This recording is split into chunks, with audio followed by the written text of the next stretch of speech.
The mum date. The dream. Well done, you. Not only are you managing to raise one or more children, you are also doing it while going outside, conveying yourself among society and generally papering over the cracks of parenthood so convincingly that another human has befriended you. Congratulations!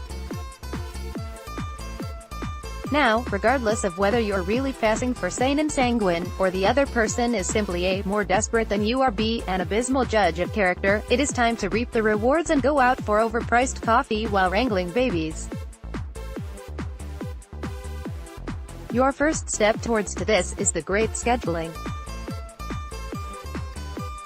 The great scheduling must be completed in person, via the comments on a mutual friend's Facebook post, and by texts inadvertently left unanswered for at least a day, because life. The great scheduling also demands at least 3 date rearrangements, because Alfie has football, Ivy has a weird vomiting thing, Jake has succumbed to an unexpected danger nap, or simply because, was that today, once a date is settled upon.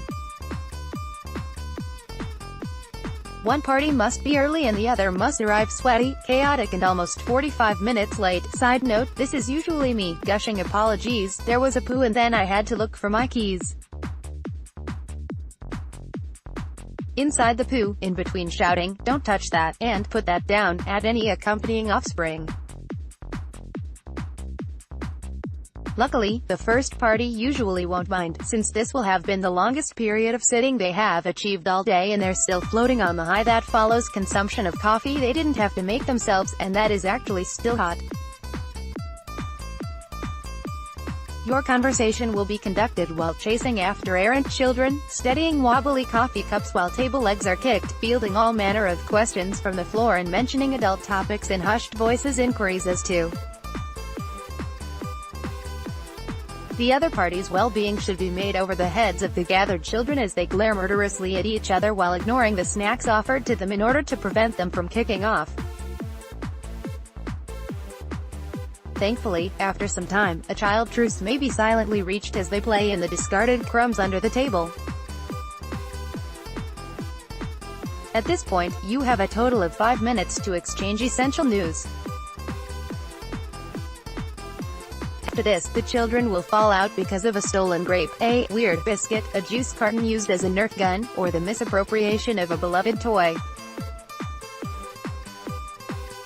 The rest of your conversation will be conducted while chasing after errant children, steadying wobbly coffee cups while table legs are kicked, trying fruitlessly to get children to share, fielding all manner of questions from the floor and mentioning adult topics in hushed voices, before breaking off at the good bit thanks to the expulsion of one child or another's bodily fluids, and then forgetting what you were saying because you only had 3 hours sleep last night. Finally, a happy medium is reached. The children are no longer alarmed in each other's company and are perfectly happy to sit still now that the iPad has been introduced. You and your mum friend are chatting companionably. Your coffee is still hot and now there is cake. All is good with the world. It is at this point that you realize you have to leave, because today was the day you booked to do stuff, and now you have a million errands to run.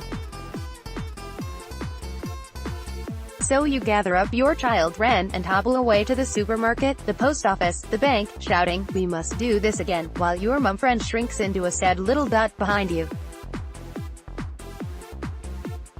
Later, much later, possibly days or weeks later, because life, when the kids are asleep and you yourself are almost asleep, but instead of going to bed you're nodding in front of a Netflix special with a glass of wine beside you, because you're a grown-up, goddammit, you fire up WhatsApp on your phone. And you ask your mum friend, "You up?" Because this is where the meat of your mum friendship lives, in this little phone window. When no one else is demanding your time, you can share news, jokes and support in here, and it doesn't matter if you accidentally swear. In conclusion, mum friends are basically pen friends. The face-to-face bit is literally just to confirm that you both, in fact, still have faces. Once you realize that, you really are a mum date veteran. Congratulations, Urban.